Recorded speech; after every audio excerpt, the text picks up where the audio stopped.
Yeah, so right now, I'm just from listening to a man called Lumumba. I'll show you a video of him, what he was trying to say. First of all, my response to the video that I'm about to show you is that Kaunda is one of the most slept on African readers that has ever existed. I'll tell you this. Kaunda did more for South Africa more than Nelson Mandela. Hope you know that. Without Kaunda being involved in the freedom fight for South Africa would not have been free to this day. It wasn't because of Nelson Mandela. Nelson Mandela was in prison, and Kaunda was the one that was giving the freedom fighters of South Africa a place to live or refugee camp.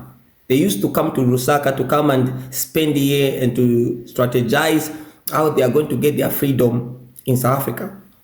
And it's not just Africa, many Southern African countries actually were bathed on the hands and the sweat of Kenneth Kaunda. But that thing is not mentioned because the white people actually detect what they want you to hear. And I'm not against white people again. I'm just saying the white people, they want you to praise Nelson Mandela. Why? Because he allowed white people to remain in South Africa. I think I've said it right. South Africa. yeah. So South Africa. He allowed white people to remain in South Africa. So for that same reason, the Western world mostly plays Nelson Mandela, but yet they do not know that behind the freedom of each and every black Southern Africa, there was the hands of Kenneth Kaunda involved in those fights. For example, do you know that Zimbabwe could not have had its independence if it wasn't for the involvement of the Zambian leader, our father, Kenneth Kaunda, being involved in the freedom of Zimbabwe? If it wasn't for him, Zimbabwe would not be free. I even had Namibia also. In order for it to be free, it needed Kenneth Kaunda involvement.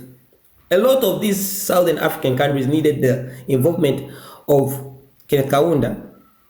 But that involvement of Kenneth Kaunda in those African countries came at a cost. And that cost was the economy of Zambia. Because the white now had to sanction Zambia. Zambia was under strict sanctions. Number one, Zambia is a locked country, is a landlocked country. So all the roads that actually required Zambia to do is business internationally, they were all closed. The economy of Zambia was badly affected. Kenneth Kaunda even spoke it out in one of these videos. He said that we discovered that there was oil here in Zambia, and the white people wanted to bring the machineries for them to actually work on that oil. But all that ceased because of Kaunda involvement in other African countries.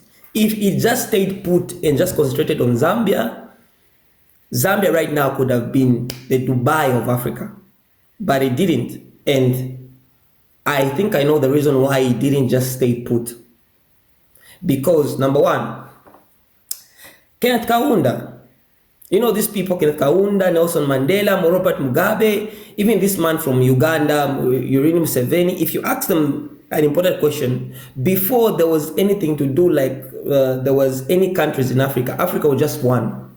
So these people, no wonder you get to, these people were just one, they were just brothers. No wonder you find out that words like Muntu or Romanzi, it exists in South Africa, it exists I think in Zimbabwe, it exists here in Zambia, it exists in Namibia. We have the similarities in languages because we were just one people. There was no different, there was no like South African, there was no Zimbabwe, there was no Congo, there was no this, it was just the same thing. No wonder you find out that there are Bemba people in Congo, the Angoni people in Malawi and in Zambia, even in South Africa, the Angoni people. You find that there are Rosy people here in Zambia, and then there are also Rosy people in Angola. I think it's in Angola or something like that. There are also Rosy people. Why? Because we used to be one. So Kenneth Kaunda did not see it as a taboo to help his brothers. That's how these people were. And It was at the expense of Zambia. Zambia had to suffer.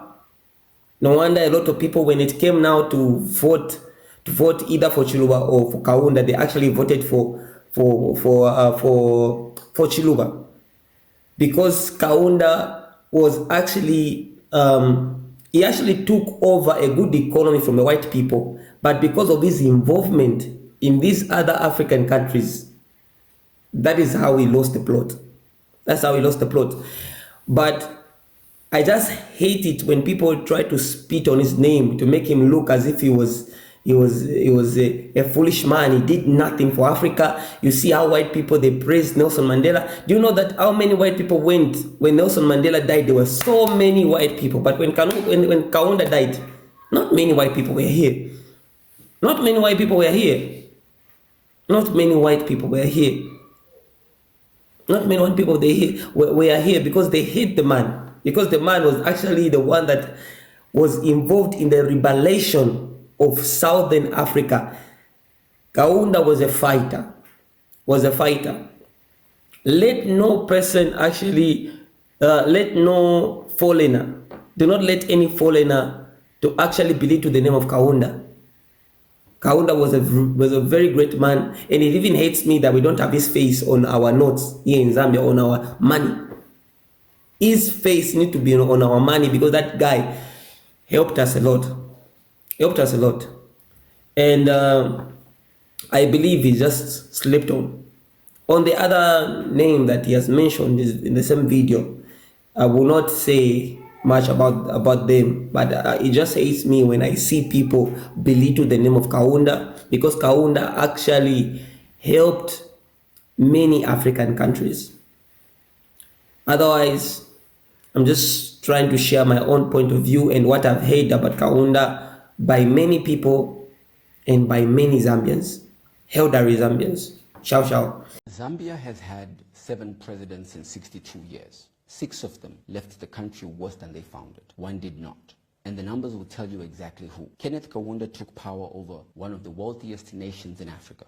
GDP per capita was $1,400 in 1965, 3 times South Korea. He nationalized the copper operations, production collapsed, inflation hit 113%, and after 27 years of one-party rule, Zambia had the highest public debt per capita on the planet. That was President number 1. Frederick Chiluba arrives as a democratic reformer. He became a kleptocrat, sold the National Copper Company for $627 million. Inflation reached 163%, the highest ever recorded in Zambian history. GDP per capita fell down to $700. He made Kaunda look competent. Levi Mwanawasa, the one everyone compares to Hichilema.